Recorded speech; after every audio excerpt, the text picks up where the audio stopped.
오늘 하나님께서 우리에게 주시는 말씀은 예레미야 2장 13절 말씀입니다. 제가 가진 성경으로 구약성경 1052페이지에 있습니다. 예레미야 2장 13절 말씀 제가 받들어 읽겠습니다. 내 백성이 두 가지 악을 행하였나니 곧 그들이 생수의 근원되는 나를 버린 것과 스스로 웅덩이를 판 것인데 그것은 그 물을 가두지 못할 터진 웅덩이들이니라. 아멘. 기도하겠습니다. 우리의 힘과 도움이 되시는 영원하신 하나님 아버지, 이 시간 하나님 앞에 모이게 하심을 감사드립니다. 우리의 예배를 받으시고 이 시간 하나님의 음성을 우리에게 들려주시옵소서. 생수의 근원이 되신 하나님을 온전히 만나 우리의 목마름이 해결되게 하여 주시고 우리가 스스로 터지는 웅덩이를 짓는 어리석음에서 떠나 주님과 함께 거룩한 댐을 만들어 가도록 인도하여 주옵소서. 예수님의 이름으로 간절히 기도드렸사옵나이다. 아멘. 성경에 구약부터 신약까지 우리에게 계속 이야기하는 명령과 부탁이 있으니 바로 항상 기도하라 라는 것입니다. 쉬지 말고 기도하라 라고도 분명하게 적혀 있지요. 유명한 선지자인 사무엘은 백성들 앞에서 이야기했습니다. 내가 사사로서 은퇴하지만은 기도를 쉬는 죄를 절대로 범하지 않을 것이라고요. 그 사무엘의 말에 의하면 기도를 하지 않고 잠시라도 기도를 쉬는 것은 하나님 앞에서 죄악입니다. 그런데 여기서 우리는 의문에 빠집니다. 하나님은 우리의 모든 필요를 다 아시는 전지하신 아버지이십니다. 우리를 어느 정도로 사랑하셨느냐 하면 피조물로서 우리가 정말 악하고 하나님 뜻에 안 맞는다는 것을 아신 후에도 우리를 없애버리지 않으셨습니다. 없애버리지 않으신 걸로 끝나는 게 아니라 이 엉망진창 불량품이 된 피조물을 구원하시겠다고 본인의 독생자를 우리에게 보내주셨습니다. 성경에 또한 써있기를 그 아들을 아끼시지 않은 하나님께서 우리에게 뭘 아끼시겠느냐고 모든 것을 아낌없이 다 주신다고 그렇게 적혀 있습니다. 그러면 우리가 딱히 기도를 하지 않아도 우리의 필요를 일일이 하나님 앞에 아뢰지 않아도 우리의 모든 것을 아시고 독생자도 아까우지 않고 주신 하나님께서 우리 필요한 것을 다 주셔야 맞는 거 아닐까요? 우리는 쉬지 말고 기도하라 라는 그 말씀 앞에서 내가 꼭 기도를 해야 하나님이 주시는 건가? 그냥 좀 해주시면 안 되는 걸까? 라는 의문에 빠집니다. 심지어 기도를 강조하는 본문 중에서는 우리가 기도 응답을 못 받는 이유가 우리가 잘못 구했기 때문이라고까지 얘기를 합니다. 그럼 여기서 또 우리는 항변하게 되는데요. 아니, 내가 정욕에 쓰려고 구한 게 아니라 나는 정말 하나님의 나라를 위해서 구한 건데 나중에 알고 보니 그게 내 욕심이었고 믿음이 없는 것 혹은 믿음이 있는 척한 건데 나의 원하는 것을 꼭 하나님 뜻인 것처럼 착각한 그런 거였다 하고 알게 되는 것을 생각할 때에 알고 구하고 알고 욕심부리고 그런 게 아니라 정말 몰라서 잘못 구했습니다 주님 이렇게 얘기할 때가 있잖아요. 그러니까 우리가 잘 몰라서 기도한 건데 꼭 그걸 정욕에 쓰려고 잘못 구해서 기도 응답을 못 받았다 이렇게 말씀을 하시면 우리가 굉장히 어려워지죠. 기도하는 게 너무 힘들어집니다. 처음부터 하나님의 뜻에 맞는 기도만 드릴 수 없는 어리석고 연약한 인생인데다가 기도를 한다는 게 썩 그렇게 쉽지만은 않거든요. 때로 우리는 너무 힘이 들고 때로는 분주해서 기도하는 게 멀어지고 또 때로는 기도 응답이 안 되는 것에 너무 힘들고 실망한 나머지 이 기도를 내가 뭐하러 해야 되나 하는 그런 마음에 빠져서 기도를 못할 때도 많이 있습니다. 그러면서 오늘 설교 제목대로 우리는 하나님 앞에 혹은 우리 속으로 하나님 다 아시긴 합니다만 이렇게 얘기하게 되죠. 그냥 좀 해주시지 않고 그냥 좀 들어주시지 않고 나보다 나의 필요를 더 잘 아시는 하나님이 내가 모르고 안 하든 힘들어서 안 하든 그냥 좀 들어주시면 안 되는 걸까? 그렇게 기도를 구체적으로 구구절절히 남들에게 부탁까지 해가면서 그렇게 추가라 기도를 해야 그래야만 들어주시는 걸까? 이런 의문에 빠지게 됩니다. 또 때로는 그렇게 모두가 마음을 모아서 합심기도 했는데도 하나님께서 그건 아니야 너네가 잘못 구했어 라고 안 들어주실 때 우리는 마음이 아프고 그래서는 안 되지만 하나님께 슬픈 마음을 가지게 되죠. 어차피 안 들어주실 거면 처음부터 얘야 그거는 답이 no니까는 하지 마. 그 기도 해봤자 아무 의미 없단다. 그러시지. 그냥 안 들어주실 거면 하라고도 하지 마시지. 왜 우리를 이렇게 힘들게 기도하게 하셔놓고 그건 아니다. 아니가 응답이라고 그렇게 얘기하시는 걸까? 기도에 대해서 우리가 말은 별로 안 하지만 사실 속으로 생각하는 것들이 많이 있습니다. 그럼 왜 하나님은 이렇게 우리에게 기도하라고 하시는 걸까요? 하나님이 우리보다 우리를 더 잘 아신다면서 아끼는 거 없이 다 주신다면서 그런데 왜 하나님은 그냥 좀 해주시지를 않는 것일까요? 우리는 그것에 대한 답을 여러 가지 찾을 수 있겠지만은 오늘은 특별히 예레미야 선지자가 그 당시에 하나님 말씀 안 듣는 이스라엘 백성들을 향해서 이제 곧 멸망이 임박하고 어쩌면 이미 멸망했을 수도 있는 그런 상황에서 예레미야 선지자가 이스라엘 백성들을 향해서 그들의 악에 대해 말하는 이 본문을 통해 왜 우리는 기도해야 하는지, 왜 하나님이 그냥 좀 해주시지 않는지 그 이유를 생각해 보려고 합니다. 오늘 말씀에 보면은 이스라엘 백성이 두 가지 악을 행하였다. 이렇게 말씀에 나옵니다.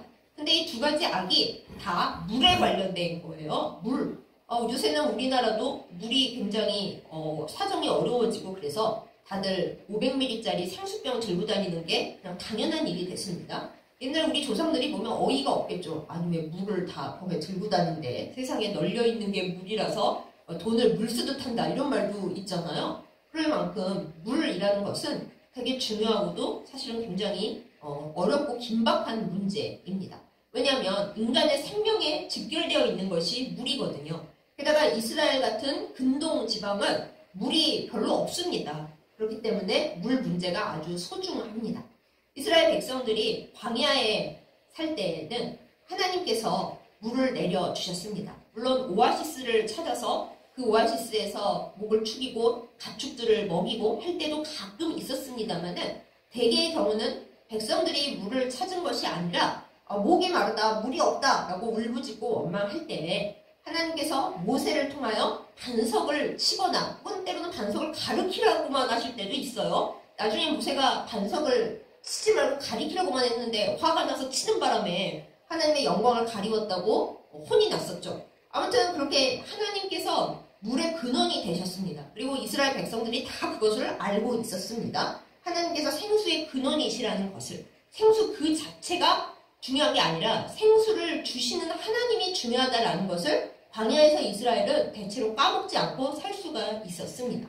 그런데 이 이스라엘 백성이 광야 생활을 청산하고 드디어 젖과 꿀이 흐르는 가나안 땅으로 들어오고 나니까 이제는 하나님께서 물을 주셔야 먹고 살 수 있다는 것을 가물가물 까먹기 시작합니다.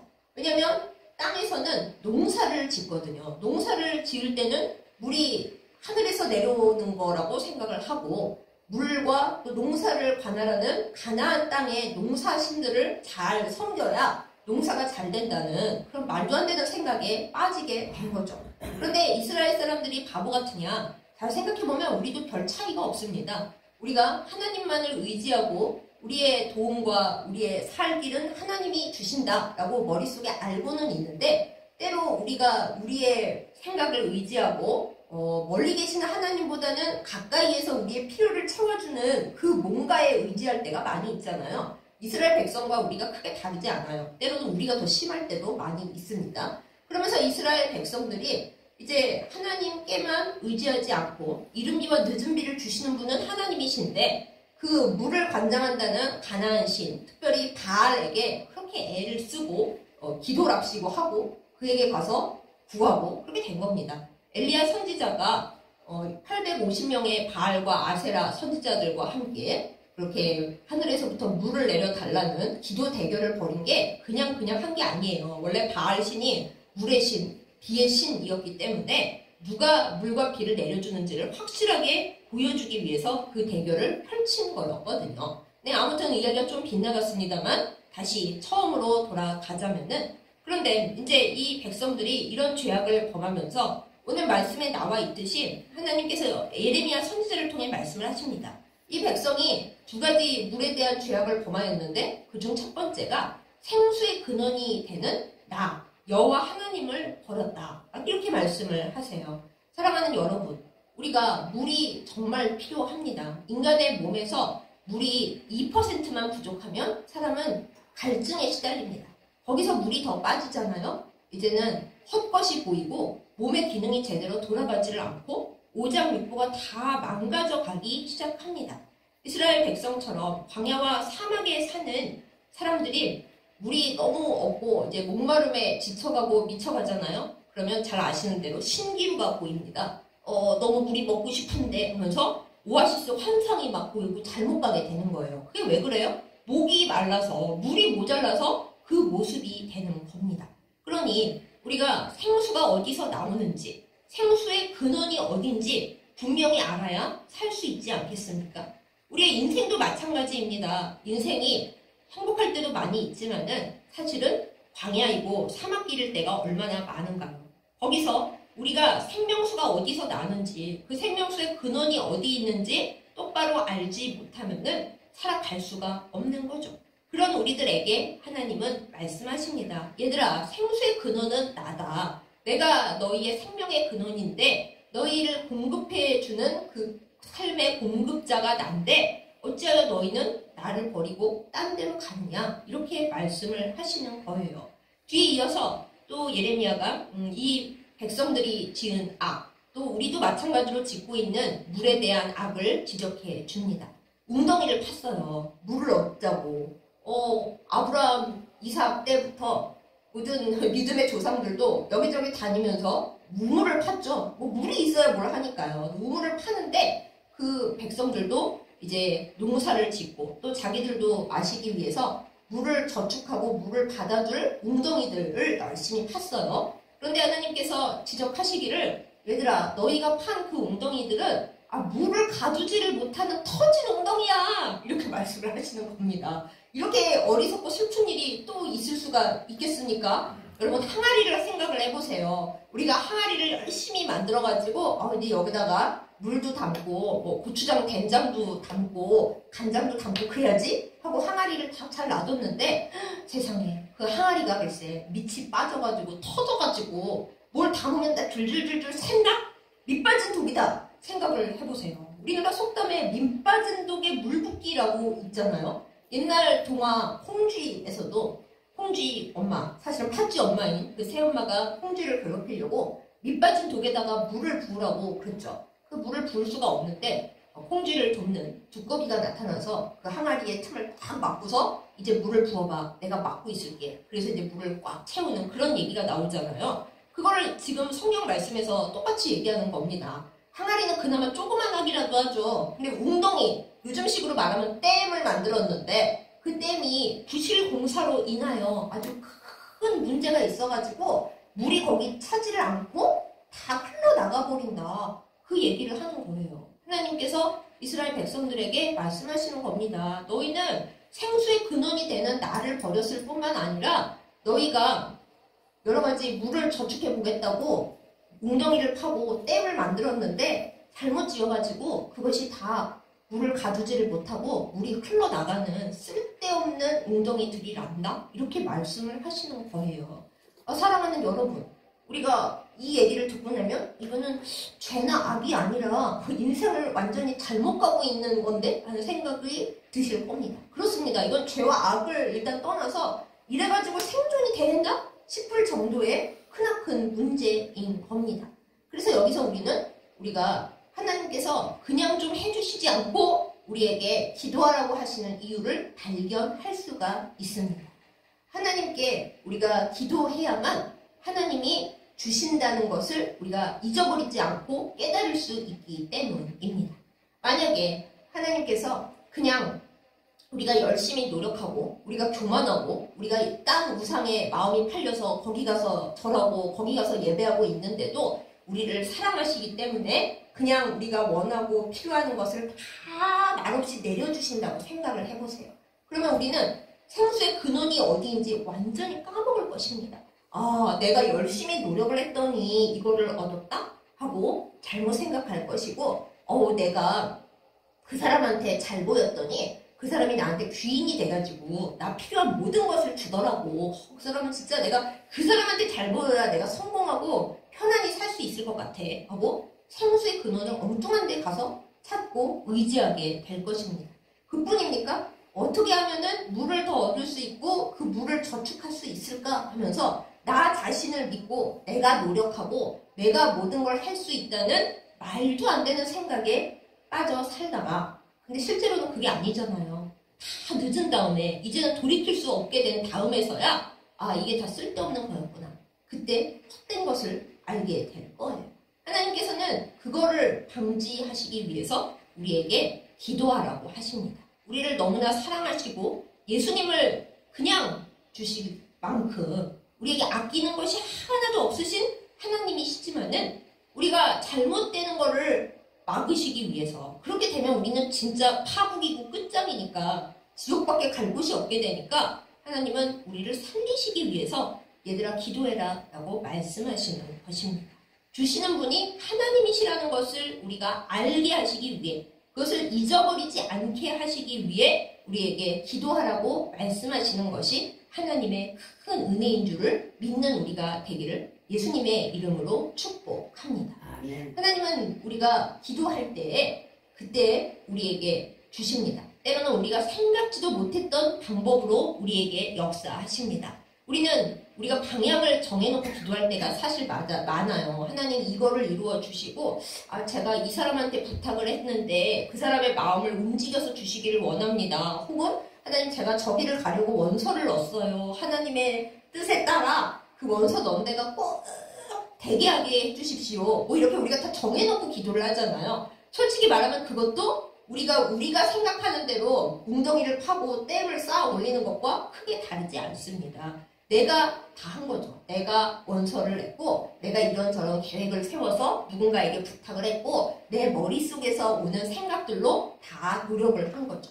물론 때로는 우리 안에 착한 일을 시작하신 하나님께서 나에게 아이디어를 주셔서 내가 한 거다. 그렇게 말해요. 아니 맞을 수도 있어요. 그런데 그랬다면 더더군다나 우리는 그 모든 계획을 세우거나 또 그 일을 하기 전에 하나님께 여쭈어보는 기도를 해야 맞는 거죠. 그러니까 쉬지 말고 기도를 해야 되는 거죠. 하나님, 제가 어떤 일을 이제 하려고 하고 또 어디 원서를 내려고 하고 어떤 사람에게 부탁을 하려고 하는데 하나님 생각에는 이게 맞는가요? 하나님께서 저에 대해 세우신 계획이 이게 맞을까요? 그렇게 우리는 기도하는 거예요. 많은 분들이 기도를 내가 원하는 거 딱 정해놓은 다음에 하나님 주시옵소서, 안 주시면 안 됩니다. 이걸 기도로 착각을 하시는데요. 오늘 이 예레미야의 말씀에 의거하자면은 우리가 계획을 세운 다음에 하나님 앞에 얘기하는 게 기도가 아닙니다. 내가 웅덩이를 막 펴고 웅덩이 여기서부터 계획을 세워서 이거 댐 만들어야지. 그렇다면 하나님 도와주세요. 이러는 게 기도가 아니라는 거예요.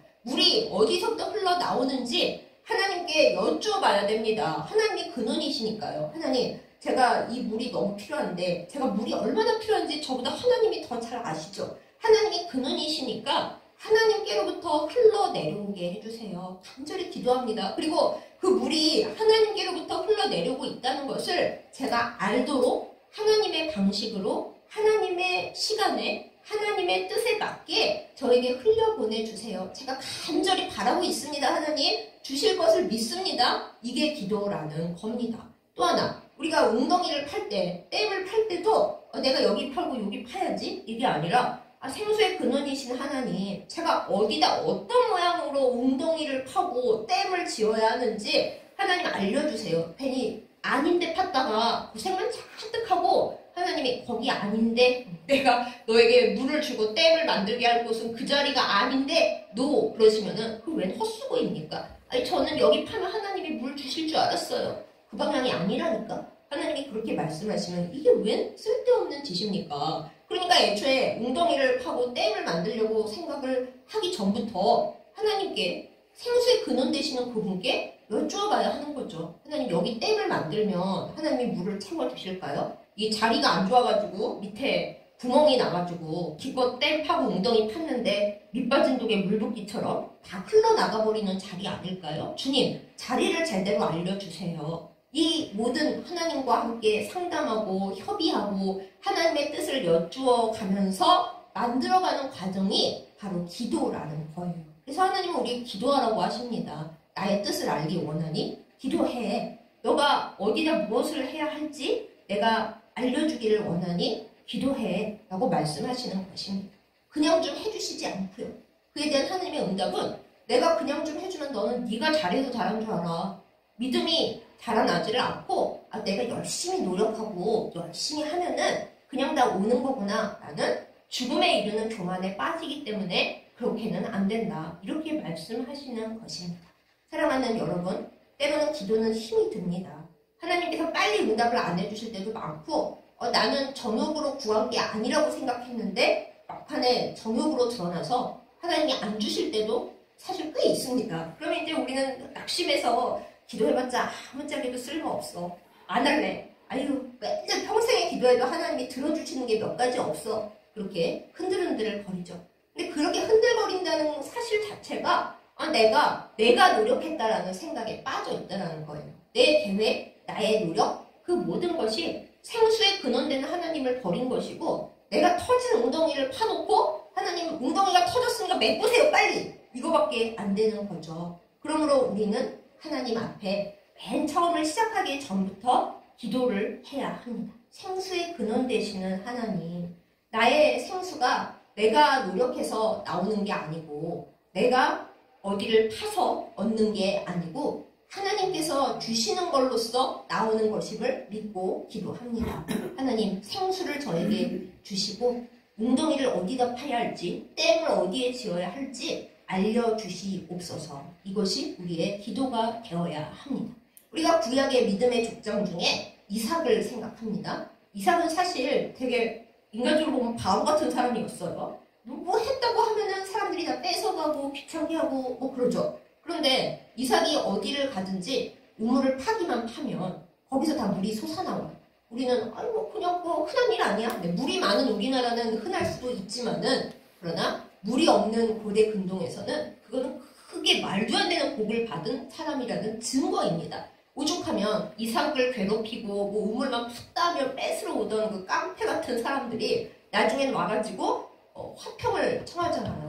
그럴 만큼 파는 곳마다 우물이 나온다는 것은 기적인 거예요. 그런데 여러분 성경에는 안 나와 있지만 한번 생각해 보세요. 이삭이 자기가 판 우물을 빼앗기고 그 땅에서 쫓겨날 때마다 뭘 했을까요? 뭐 했을까요? 혼자 울었을까요? 울었을 수도 있겠죠. 그런데 제 생각에는 여러분들 다 동의하시겠지만 하나님 앞에 기도했을 거예요. 하나님, 제가 연약하고 아버지만큼 개척정신도 없고 어떻게 하면 좋을지 모르겠습니다. 여기 살 수 있을 줄 알았는데 사람들이 저를 싫어하고 제가 판 우물도 자기들이 강탈해가고 저를 쫓아냅니다. 저는 어떻게 하면 좋을까요? 그러면 하나님이 이삭에게 말씀하셨겠죠. 거기를 떠나서 내가 얘기하는 곳으로 가서 거기서 물을 파봐. 내가 너의 생수의 근원이잖니. 그리고 네가 파는 우물은 네가 손으로는 파고 이 하인들이 파지만은 그거는 내가 너와 함께 있어서 내가 직접 파주는 우물이라서 물이 나올 거야. 하나님이 이삭에게 그렇게 말씀하지 않으셨겠어요? 그러면 이제 또 힘없는 이삭이 누구를 의지하겠어요? 힘도 없고 온유하고 그런데 하나님만을 의지하고서 하나님이 그 눈물을 닦아주시고 저쪽으로 가서 다시 우물 파봐 하시는데 가서 우물을 파니까 성경에만 나와있고 우리는 그것만 읽는 이삭이 어디를 가서 파든지 물이 흘러나오더라. 그렇게 되는 거예요. 그 물이 흘러나오는 그 이전에 있었던 상황은 하나님과 이삭 사이에 깊은 이야기와 깊은 면담이 분명히 오갔을 것입니다. 그래서 생수의 근원이신 하나님이 어디 가서 우물을 파야 좋은지 이삭에게 말씀을 하시고 인도하시고 터진 웅덩이가 안 되도록 늘 하나님이 직접 파주셨기 때문에 그래서 이삭이 물을 얻을 수 있었던 겁니다. 사랑하는 여러분, 인생이 잘 안 풀리시고 기도하는 게 너무 막막하십니까? 우리가 혹시 생수의 근원이 되시는 하나님을 버리고 내가 딴 데 가서 생수를 얻으려고 헤매고 다니지는 않았는지 한번 돌아보는 이 시간이 되기를 원합니다. 혹은 내가 내 노력으로 내가 해서 안 되는 게 어딨어 하면서 여기저기 웅덩이를 파고 다녔는데 하나님 보시기엔 한심한 웅덩이여서 아이고 얘야 거기다 웅덩이를 파면 어쩌니 밑으로 다 셀 건데 왜 물어보지도 않고 네 마음대로 노력을 하고 있니? 그러지는 터진 웅덩이들만 일생 동안 파고 다닌 건 아니었는지 그걸 우리가 돌아볼 수 있기를 원합니다. 근데 그 돌아보는 과정이 우리 머리로 생각해서 알아내는 게 아니에요. 하나님 앞에 딱 앉아서 기도를 할 때 그것도 내가 원하는 것만 이뤄달라고 기도하는 게 아니라 하나님, 생수의 근원이신 주님을 만나기 원합니다. 제가 제 맘대로 웅덩이를 파서 제 맘대로 댐을 만들어서 그것이 사실은 밑으로 줄줄줄줄 흘러나가는 쓸데없는 뻘짓한 것은 아닌지 하나님 앞에 지금 나와서 돌아봅니다. 이 기도가 필요합니다. 그리고 이걸 바로 우리는 회개 기도라고 불러요. 내가 내 나름대로 노력했으나 그야말로 나의 노력과 나의 교만이 앞섰고 내 혈기와 내가 생각하는 것만이 앞섰다면, 몰랐지만 그걸 알게 됐다면 하나님, 저를 용서해 주십시오. 제가 생수의 근원 되신 하나님을 떠났습니다. 터진 웅덩이들만 파고 살았습니다. 주여 용서해 주십시오. 우리는 이것을 회개 기도라고 부릅니다. 그렇게 할 때 모든 것을 주시고 아들도 아끼지 않으신 하나님이 우리가 그렇게 와서 얘기하고 주님 앞에 앉아 있으면 너 가. 니는 네 맘대로 하더니 이제 와서 나한테 와가지고 그러고 있냐? 그러시겠냐고요. 하나님께서 됐다. 이제라도 왔으니 됐다. 내가 너의 생수의 근원으로서 이제 진짜 너에게 꼭 필요한 물을 주마. 그러니까 너는 수도관을 나한테 꽂아. 그러실 거라고요. 주님께 수도관을 꽂아야 생수의 근원으로부터 물이 흘러나올 거 아니겠어요? 수도관을 엉뚱한 데다 꽂고서 물이 나와야 되는데 그 사람에게 부탁했으니까 그 사람이 나와야 되고, 이게 요즘 유행이고 요새 돈 버는 추세니까 거기다가 대고 있으면 주여 내 주식이 오르게 하시고 내 펀드가 오르게 하시고 코인에 투자했는데 떨어지기 전에 재빨리 팔게 하시고, 그게 생수의 근원이 아니라는 겁니다. 우리는 하나님께 우리가 얻을 모든 필요에 그것을 꽂아야 합니다. 생수의 근원이 되신 하나님을 버리고 엉뚱한 데다가 꽂고 있으면 이스라엘 백성들처럼 결국에는 망하는 것밖에는 아무 생기는 게 없는 것입니다.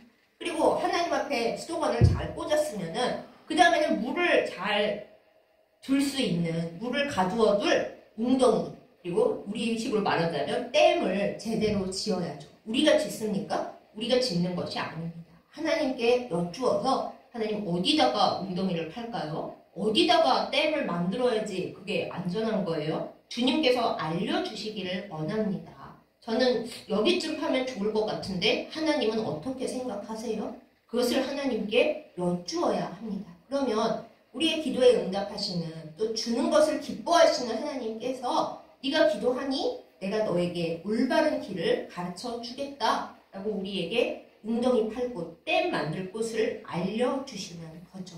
이것을 위해서 우리는 쉬지 않고 기도를 합니다. 왜요? 쉬었다가는 길을 잃으니까요. 길을 잃어서 하나님께서 나에게 원하시고 나에게 복을 주시려는 그 뜻을 또 한참 멀리 떨어져서 있다가 다시 주님께로 돌아오려면 그만큼 힘이 들고 어려우니까요. 그래서 우리는 기도를 합니다. 그냥 좀 해주시지 않고, 저도 그랬으면 좋겠어요. 내가 원하는 것보다 하나님이 더 나를 잘 아시니까 그럼 내가 기도 안 해도 하나님이 저를 잘 끌고 다니시면서 얘야 여기다가 댐 만들고 얘 여기다 웅덩이 파고 너 수도관 잘못됐으니까 나한테 다시 꽂아. 하나님이 그렇게 다 알아서 해주시면 얼마나 좋을까요? 그런데 그러면 우리는 하나님을 잊어버리기 때문에 내가 잘나서 그런 줄 알고 나에게 주시는 하나님에 대해서 완전히 까먹을 것이기 때문에, 그리고 그것은 내 인생의 파멸로 이어질 것이기 때문에 하나님은 그렇게 해주시지 않습니다. 그게 그냥 좀 해주시지 않는 이유입니다. 여러분 섭섭하십니까? 하나님이 날 사랑하신다면서 내가 좀 그러면 안 돼? 우리를 사랑하시기 때문에 우리가 멸망하지 말라고 하나님은 그냥 좀 해주시지 않는 겁니다. 그러면 우리는 어떻게 하면 좋을까요? 너무 뻔한 답이 돼버리기는 했습니다만 하나님과 마주 앉아서 기도를 하는 것이 맞습니다. 숨을 쉬기 위해서 쉬지 않고 무슨 일이 일어나기 전부터 하나님께 여쭙는 기도가 너무나 필요합니다. 내가 먼저 계획을 세우기 전에, 내가 댐을 팔 궁리를 하기 전에 하나님께 여쭈어 보는 것이 맞는 기도입니다. 그래야 잘못 가지 않고 생수의 근원 되시는 하나님을 떠나지 않고 온전한 길을 걸어갈 수가 있습니다. 저의 인생 가운데서 제가 뭐 눈도 나쁘고 몸도 약하고 사실 집, 교회, 학교 외에는 혼자 갈 수 있는 곳도 많이 없으니까 별로 딴 길로 갈 일이 없기는 합니다만, 그럼에도 불구하고 가끔 이제 판단을 잘못할 때가 있습니다. 이 환경이 이렇게 좁은 상태인데도 저 나름대로 계획을 여러 가지 세우는 거예요. 이렇게 하고 저렇게 하고 그렇게 하면 일이 잘 될 거야. 또 이 일은 누구한테 부탁하고 내가 여기서 여기까지 노력을 해놓으면은 이게 될 거야. 머리로 열심히 계획을 세우죠. 그러면 하나님께서 여지없이 그것을 깨버리실 때가 너무 많습니다.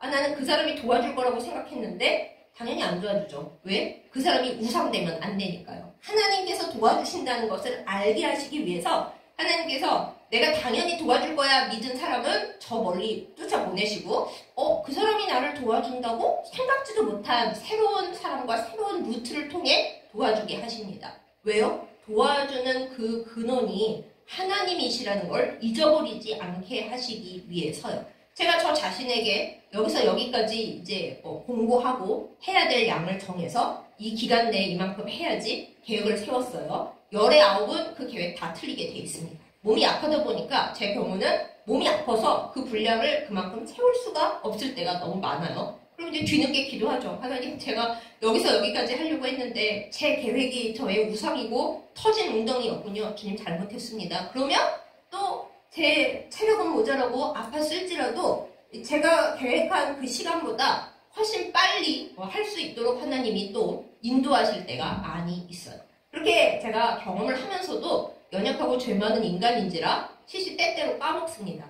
생수의 근원이 하나님이시라는 것을. 그리고 내가 웅덩이를 파면 결국엔 터진 웅덩이밖에 안 된다는 것을. 그것을 까먹기 때문에 하나님께서 늘 다시 돌이키게 하시는 겁니다. 얘야, 생수의 근원은 나야. 네가 어디 딴 데 수도관 꽂는다고 이루어지는 게 아니야.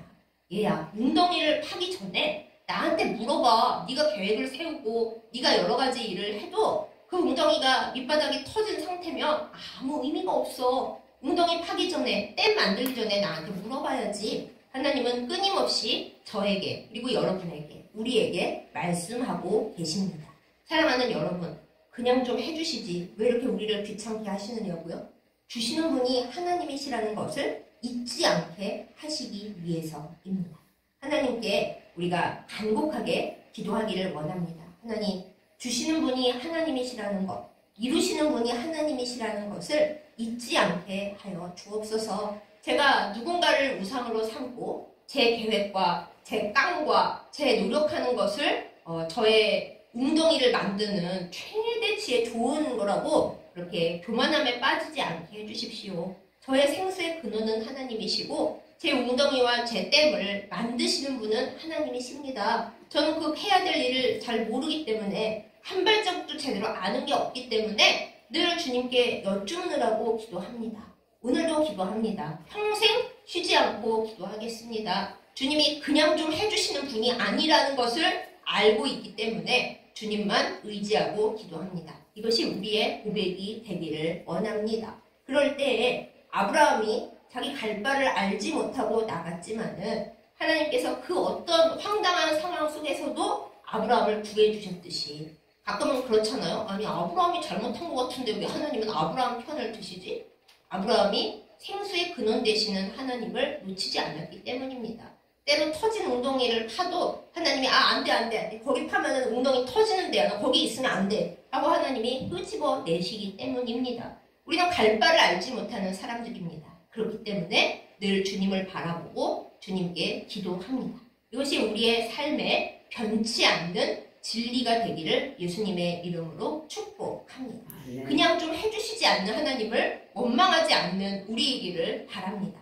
하나님은 우리를 사랑하시기 때문에 그냥 좀 해주시지 않는 겁니다. 내가 너희에게 주는 사람이 아니라 주는 존재라는 것을 사람들은 너희에게 줄 수가 없고 네가 믿고 의지하는 네 노력, 네 능력도 너에게 아무것도 줄 수 없다는 것을 좀 알아라. 내가 준다는 것을 알고 나에게 기도하라. 그러면 네가 생각하지도 못한 좋은 것들, 너는 몰라서 구하지 못한 방법들, 네가 생각도 못했던 사람들, 네가 생각도 못했던 더 좋은 것들을 내가 너에게 줄게. 나는 너의 공급자이니까, 너의 생수의 근원이니까 너가 만드는 웅덩이보다 더 크고 단단하고 좋은 웅덩이를 내가 너와 함께 만들기를 원하니까 이게 우리를 향하신 하나님의 뜻이고 하나님의 사랑이고 하나님의 은혜라는 것을 믿는 우리가 되기를 예수님의 이름으로 축복합니다.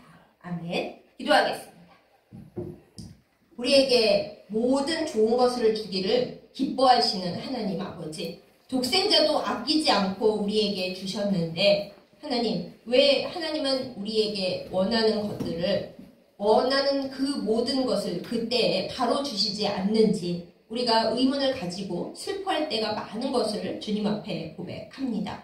하나님께서 우리에게 주시기 원하는 그것을 우리가 기도함으로 하나님께로부터 받는 기도의 용사들이 다 되게 하여 주시옵소서. 사실 우리가 무엇을 제대로 알고 하나님께 요구하겠습니까? 우리는 하나님의 방법을 알지 못하고 하나님이 가지고 계신 더 좋은 계획을 알지 못하고 하나님이 보내주시는 좋은 사람들을 알지 못한 채 우리의 한계 안에서 우리의 생각의 조그마한 틀 가운데서 구하는 연약한 사람들입니다. 하나님께서 더 좋은 것을 주시기 위해서 우리에게 그냥 막 해주시지 않고 또 하나님이 주시는 분이라는 걸 잊지 않게 하시기 위해 우리의 기도하는 것을 원하시는 그런 하나님이신 것을 잊지 않고 진리로서 기억하게 하여 주시옵소서. 우리는 하나님께서 주시는 더 좋은 것, 더 큰 것을 기대하고 바라봅니다. 하나님 앞에 기도하는 저희들 되게 하여 주시고 하나님의 큰 은혜를 받는 저희들 다 되게 하여 주시옵소서. 예수님의 이름으로 간절히 기도드렸사옵나이다. 아멘.